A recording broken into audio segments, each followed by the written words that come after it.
Rental car review 2025 Dodge Durango RT Hemi. This, I will just go out and say, is probably top 1 or 2 vehicles I have rented. Maybe top 3, somewhere in there. I didn't pick this by choice. They gave me the option. They said, we're upgrading you. Your choice is a Lexus of blah, blah, blah. And I heard Dodge Durango and I said Durango. And little did I know it was an RT. It wasn't like the bottom of the line Citadel, whatever it's called, model with the 3.6 V6, which is the Pentastar, which is well documented as a good motor. I have one in my Jeep Grand Cherokee with over 200,000 miles on it. No problem. But it doesn't exactly like light you on fire. So when I heard the Hemi, I thought, ooh, I wonder how this compares to the Jeep Grand Cherokee Summits that I used to own. And boy, awesome. So what I like about this is the aggressive front. It's just really good looking. The only interesting thing to point out is there's no fog lamps, but you can see it has the hood openings. And this color, I love it. I've seen it on Jeeps, the WK2s, and now that I see it on this Durango, I'm like, oh, gotta have it. The wheels, I'm surprised. I'm not a black wheel fan, but I'm surprised that they just don't do this. Put a black wheel on this vehicle, but I like this better than the black wheel. Looks like there's a little, is that a scuffage? No, that's not. So I apologize for that ambulance. This is the 3rd time I've started taping this. The first time someone interrupted me, bystander. Second time, my memory filled up and I was just gonna splice the video, but I was in the sun and the light was bad to begin with. So, so there you have the side turn signal markers, and I'm gonna go around the other way because someone else is about to walk over and interrupt me. I'm not starting the video for the 4th time. And then just walking down the lines, you get the clear, distinct badge of the Hemi. Yeah, it's like almost 5 o'clock and it's a busy spot. That's why I'm getting people, pedestrian traffic, and they're wondering what I'm doing. So then you have the distinct Durango taillights, which I think are cool. At night, they're very distinct. And yes, I am in Canada, Alberta. So just all out cool factor, just cool factor. And really the size vehicle this is, it's actually very useful, and I'll get into why in a minute. So I have it running because it was warm out and I moved it from where I was sitting in the sun. So looking out over, and I can't tell if it's showing up in camera, I really love that this has like a bulge in the hood. It makes it feel like a full-size vehicle or car to me. I just like looking out over a long hood. It's how I was raised. My first car was a 87 Grand Marquis.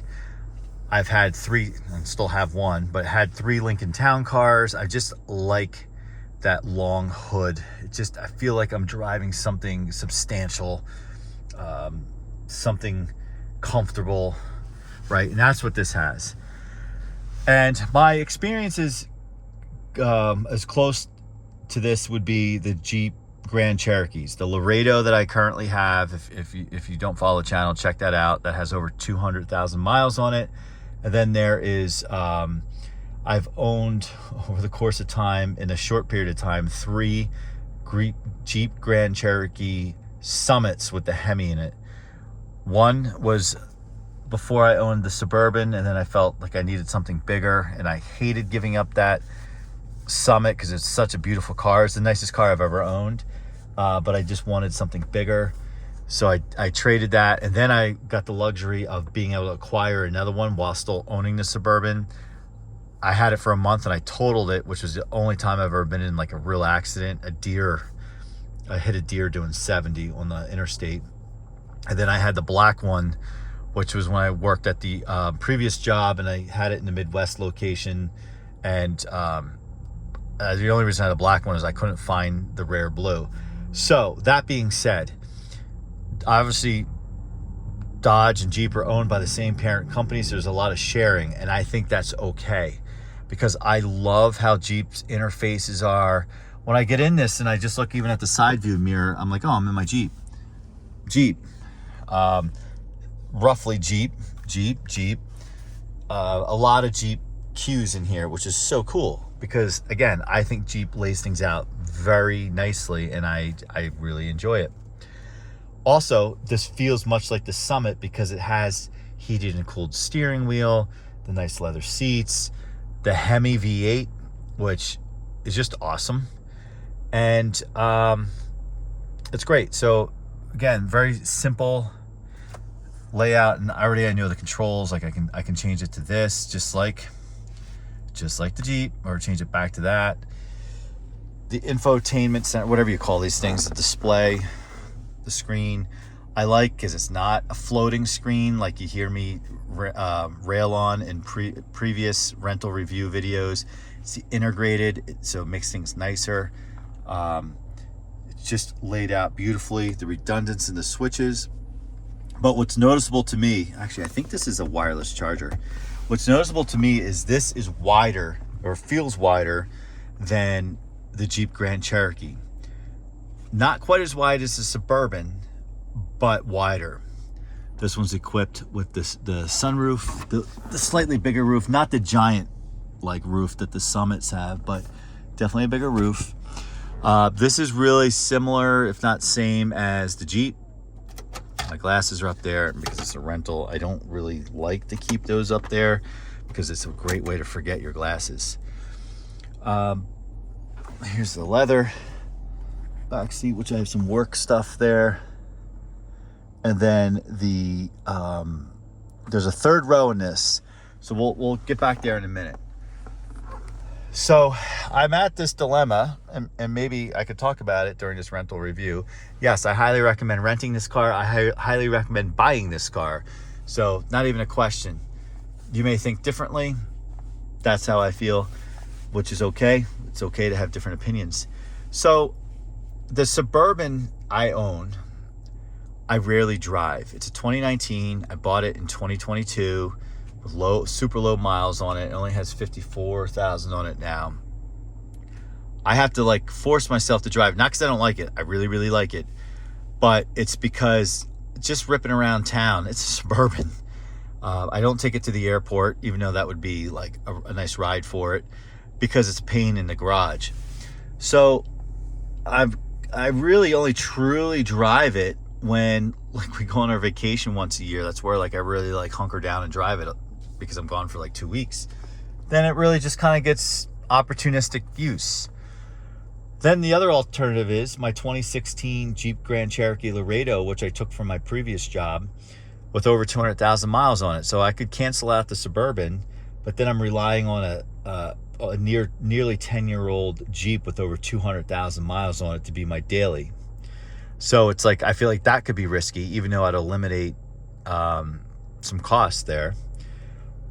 So this kind of floated a new option in my head. Well, what if I were to trade the Suburban for a Durango that's a couple years old?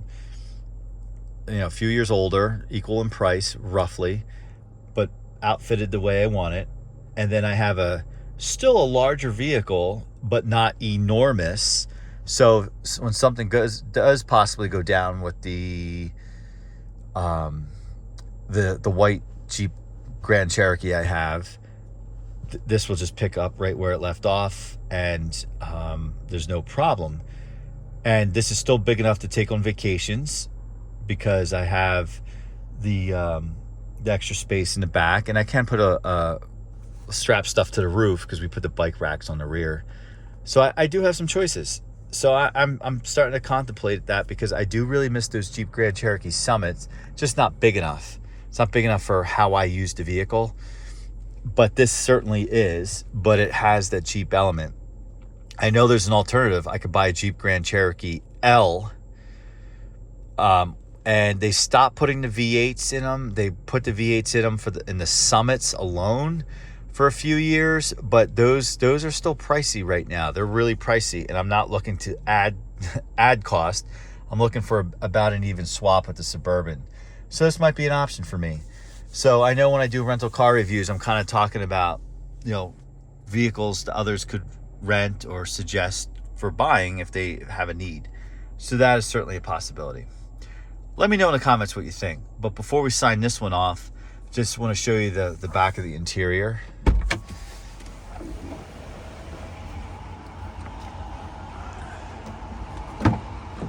So I know I have some junk in here, but a little more room than the Grand Cherokee, for sure. And it's really nice. I mean, it's just so nice. So let's go check out the rear. Oh, whoops. I'm used to my Jeep where it doesn't have that. So this is really good rear space. Not as big as even a Tahoe probably, but probably not far off. And certainly not as big as a Suburban. But for the three of us, myself and the kids, to go on vacation for a week and a half, 2 weeks, plenty of space. And like I said, I have definitely strapped stuff to the roof before, so that wouldn't be a problem, especially if you're only strapping stuff once a year. If I was strapping stuff once a month, that would be obnoxious. The Suburban would make more sense. But if I'm just really throwing stuff up on the roof once a year, not bad. So pretty cool.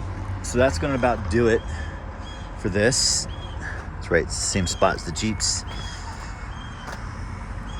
And I can tow with it if I need to.